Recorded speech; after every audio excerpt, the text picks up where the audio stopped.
Foregone is good. So good that I've been procrastinating writing this review by playing the game. The combat is fantastic. The whole experience is smooth with plenty of weapons, upgrades, and enemies to keep it interesting.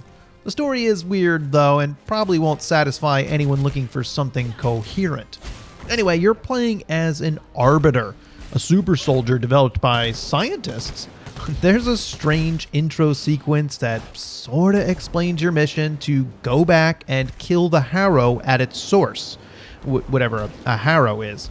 It entails running through a bunch of interesting looking areas and killing all the enemies in your path.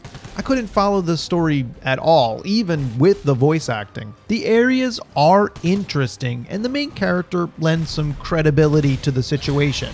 I know what I'm doing on a smaller scale, but the bigger picture is completely lost. And maybe I missed something, but probably not. Whatever, you know what, it doesn't matter. The key to Foregone is the ridiculous amount of weapons. You're constantly finding new weapons to compare. It's similar to Borderlands or Diablo. I get a little crazy when the game asks me to compare weapon stats. Foregone does give each item a color background to signify its quality, which helps. For example, a gold background on an item is better than one with a purple background. But you also need to consider what type of weapon you want, since each weapon attacks differently. Falchion attacks much slower, but it replenishes your skills more. So there's a lot of depth to consider when you're comparing the weapons, leading to some panicked moments.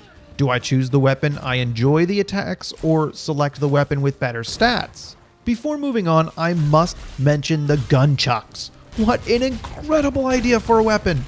Silly, but they do get the job done. The same goes for ranged weapons too. Plenty of options and they all do something different. For example, the bow versus a more automated gun. You should keep in mind the ammo is limited and needs to be replenished by hitting enemies with your melee weapon. This works well and forces the player to not rely on cheap shots from afar. Foregone is best when you're combining both melee and ranged attacks to slice through everyone quickly. There is more equipment to compare, with a spot for chest, neck, and ring. I didn't worry about it too much, and I just tried to pick the ones with the stats that I wanted the most. Another thing you can do with every piece of gear is apply upgrades to it. At home base, you can pay the blacksmith to upgrade the basic gear 3 times, and the more advanced gear, well, even more times, increasing its base level and all the stats associated with it. Fairly simple system, and I always pushed my best weapon to the maximum possible.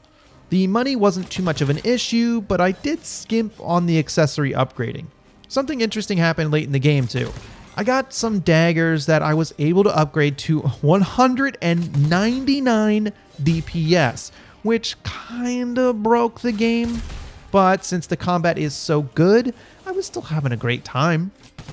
And that's the thing about Foregone. No matter what, the combat always felt fluid, fast, and fun. The controls are responsive enough to go through a gauntlet of spikes with ease. So the game throws a lot of enemies at you on different levels. So there's one shooting from up high with larger melee enemies on the same level as you. You need to prioritize which enemies are the most dangerous and take them out first. There's a surprising amount of enemy variety. Although some do repeat later on, it's more about which enemies are grouped up together that you have to manage than the different types. The dodge you have is a good way to escape most attacks and get behind enemies. Melee hits pretty hard, and it's the only way to gain back ammo and replenish your skills. Health drops are fairly good, but one of those skills is a heal. Because of that skill, I had little trouble getting through the game without dying. But if you do die, then you drop all your currency and an urn is left for you to collect later. It's, Dark Souls, and that's what a lot of games are doing now. I never found it difficult to get back to the urn though. I died on a few bosses, but it was easy enough to pop back in and break the urn before the real boss battle began. And this was all on normal difficulty, which is the only choice at the start.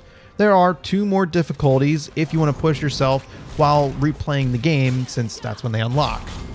And there's one final thing. You collect a different currency to upgrade yourself and the skills.